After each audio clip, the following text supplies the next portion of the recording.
Hello मेरे प्यारे बच्चों, मैं आपके लिए लेकर आ गया हूं सॉन्ग ऑफ माई सेल्फ से पूछे गए क्वेश्चंस और आने वाले क्वेश्चंस।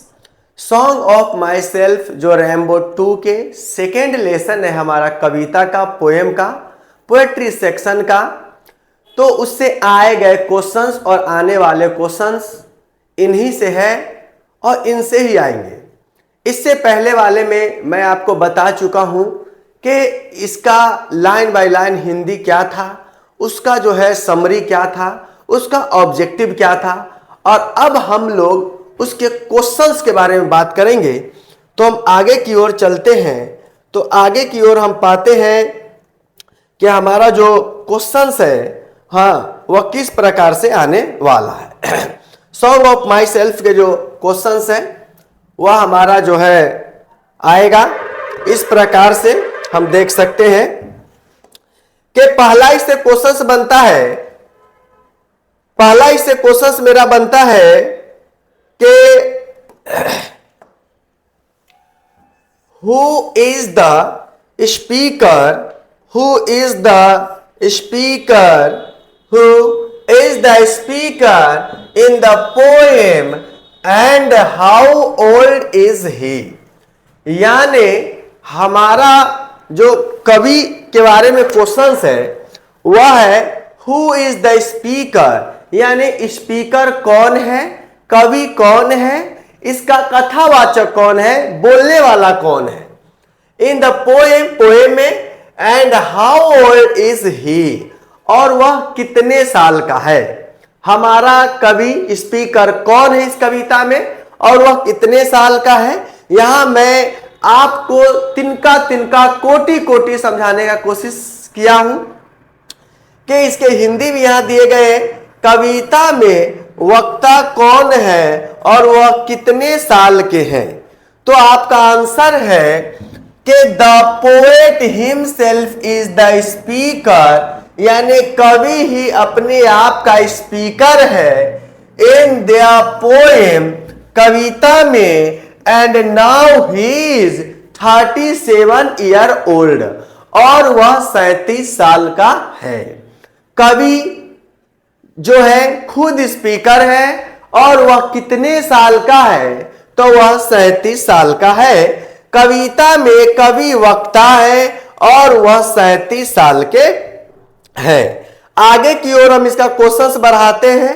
अगला इसका प्रश्न है, आप यहां देखें और अच्छे तरीके से जो है इसको सीखें, क्योंकि मैं आपके लिए हिंदी और इंग्लिश दोनों में है ना मैं लेकर आ गया हूं।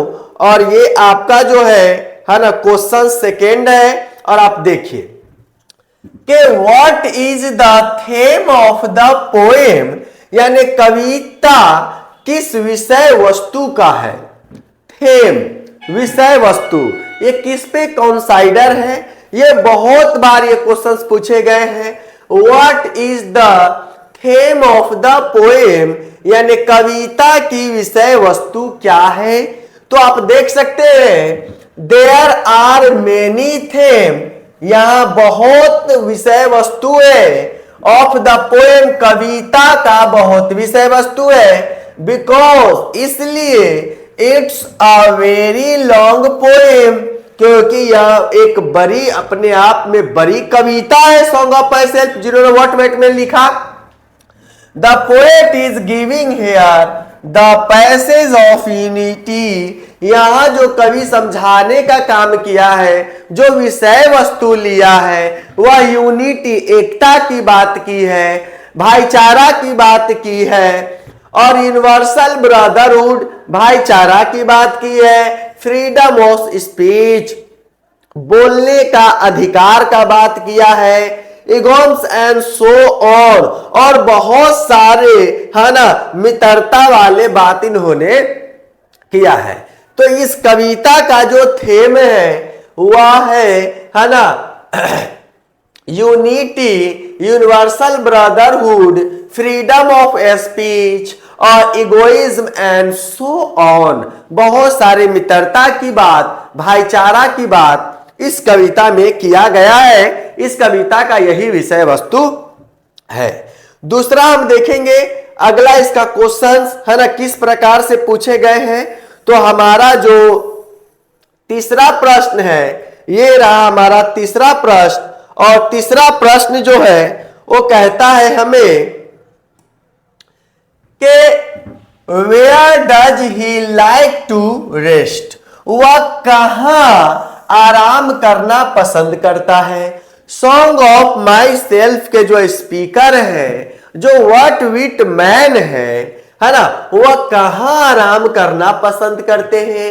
वेयर डज ही लाइक, कहां वह पसंद करते हैं टू रेस्ट यानी आराम करना। कवि जो है स्पीकर जो है वह कहां आराम करना पसंद करता है।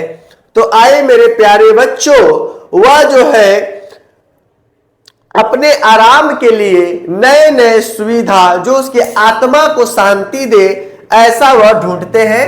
जैसे आप कहेंगे लिखेंगे इस एग्जाम में, the poet has found a new way to hang out, he likes to sit on the spear of summer grass. यानी कवि ने मस्ती करने का एक नया तरीका ढूंढा है। वह गर्मी के मौसम की सूची घास के निकाले सिरे पर आराम करना चाहता है। गर्मी के मौसम में जो हम पार्क वगैरह में घूमने जाते हैं तो देखते हैं वहां बहुत सारे सुंदर सुंदर घास रहते हैं, तो कभी उसी पे बैठकर और अपने आत्मा अनुसार आराम करना चाहता है ताकि कवि को बहुत प्रसन्नता हो, उसे खुशी मिले, है ना। घास के निकले सिरे पर आराम करना पसंद करता है। वह इस अद्भुत दुनिया का अवलोकन करता है।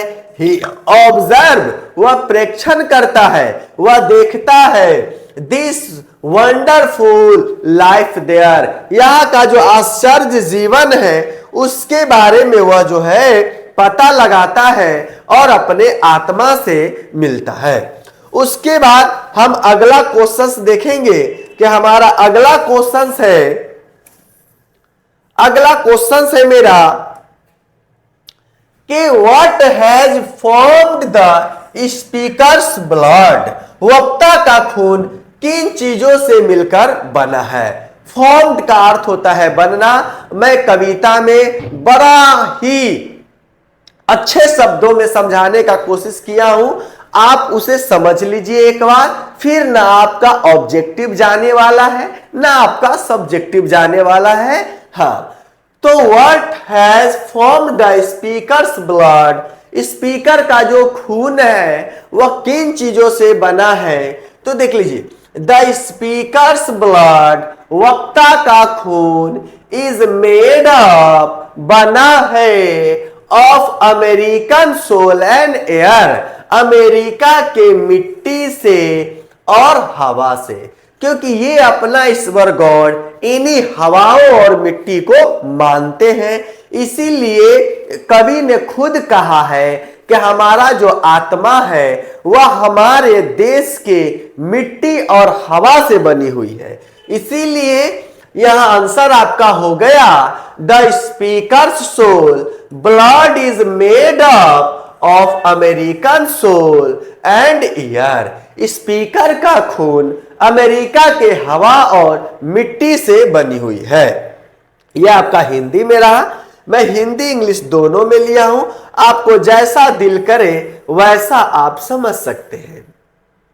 और मेरे प्यारे बच्चों, ये आपका क्वेश्चन नंबर 5 है सॉन्ग ऑफ माई सेल्फ से। What does the poet meant by, यानी what does the poet meant by, कवि का क्या कहना है या कवि का क्या मानना है। Hoping to cease not till death, है ना, कि कवि का मतलब क्या है कि मैं मरते दम तक, आशा है कि मरते दम तक मैं कार्यरत रहूंगा, मरते दम तक मैं स्थूल नहीं रहूंगा, यानी काम करता रहूंगा। तो क्या कहता है इस लाइन में, तो देखिए, the poet want to say, कवि कहना चाहते हैं, डैट की he is 37, 37 year right now, वह अभी 37 साल का है। एंड और है ना, और ही होप्स, वह आशा करता है, दैट की he will be as healthy as he is right now, वह तब तक स्वस्थ रहेगा, है ना, जब तक वह मरेगा नहीं, है ना, और जैसा वह अभी है 37 साल की उम्र में, वह वैसा ही अपने आप को आशा करता है। और टिल हिज लास्ट ब्रेथ, उसके अंतिम सांस तक वह स्वस्थ रहेगा, वह अंतिम सांस तक स्वस्थ रहेगा।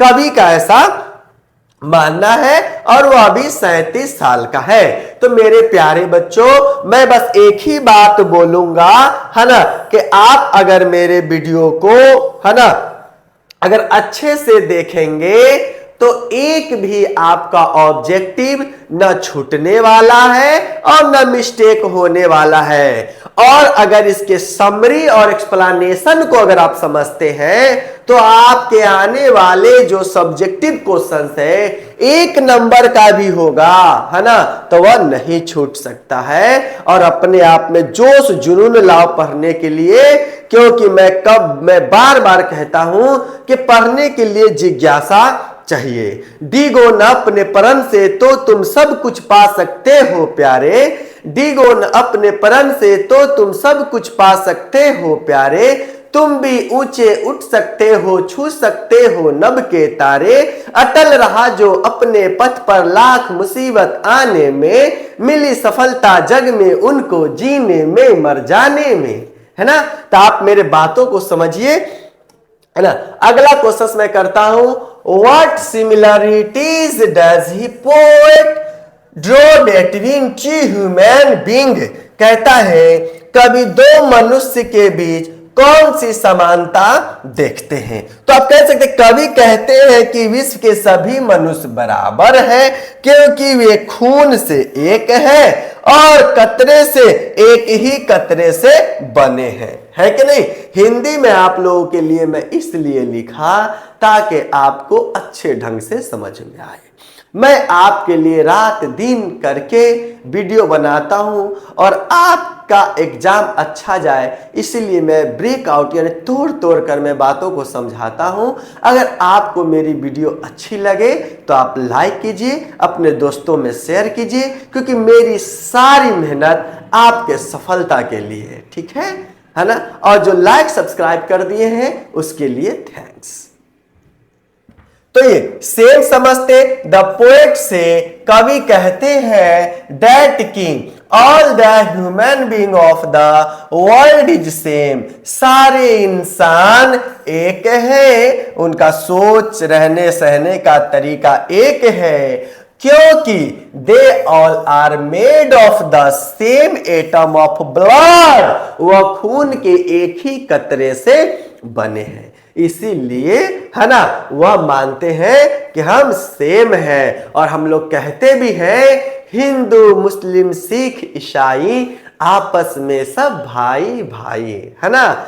हमारा देश जो है वह अनेकता में एकता लाने वाला देश है, और हम सभी अपने झंडा के तले, है ना, स्वतंत्र हैं, फ्रीडम है, एक है और नेक है, और सभी भारतीय यहाँ के लिए अनमोल है, इसीलिए हम सब एक हैं। ओके, यही पाठ पढ़ाता है यह कविता भी, है ना।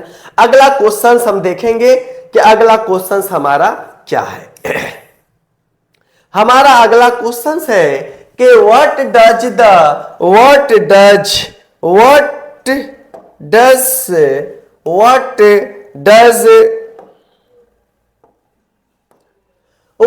does the poet want to do with his creeds, कहता है कि कवि अपने क्रीड्स यानी पंथ आप कह सकते हैं के साथ क्या करना चाहते हैं।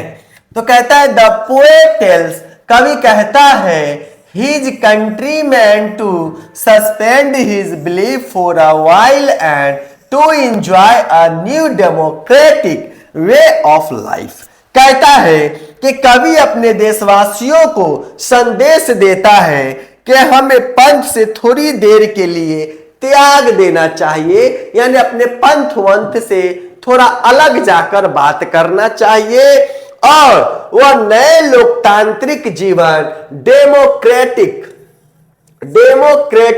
है ना, यानी कि नए है ना तरीके से लोकतंत्र को कायम करना चाहता है। और लेकिन he himself say that the people want to show, और कहता है जीवन का मजा ले, परंतु वह स्वयं कहते हैं कि वे लोग ऐसा नहीं कर सकते, है ना। वो अपने आप में कहते हैं कि they people want do show, वह अपने आप में ऐसा नहीं कर सकते क्योंकि सारे लोग पंथ और धर्म को नहीं छोड़ सकते।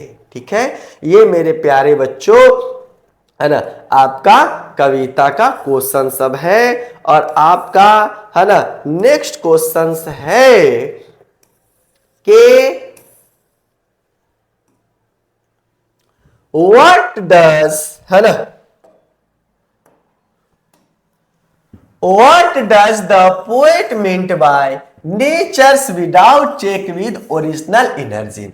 ये जब मैं कविता में पढ़ाया हूंगा तो मैं बताऊंगा कि ये लाइन बड़ा ही इंपॉर्टेंट है ना, कि nature without check with original energy, बिना अच्छे मन के, सच्चे मन से, साफ मन से आप इस प्रकृति को नहीं जान सकते हैं। ठीक है, तो आप ये देखेंगे कि कवि nature without check with original energy के माध्यम से क्या कहना चाहता है। हाँ, तो यहां देखेंगे कवि का क्या तात्पर्य है इस लाइन से, nature without check original energy.